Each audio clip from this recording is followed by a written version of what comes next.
عنوان: زوجي مريض نفسي. قصة حقيقية مؤلمة لعذاب زوجة بقلم منى حارس.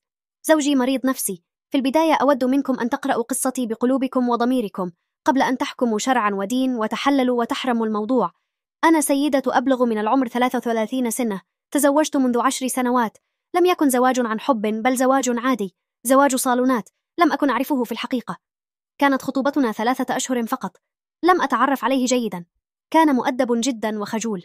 لم يرفع عينه يوما، ولم يقل لفظ جارح أبدا.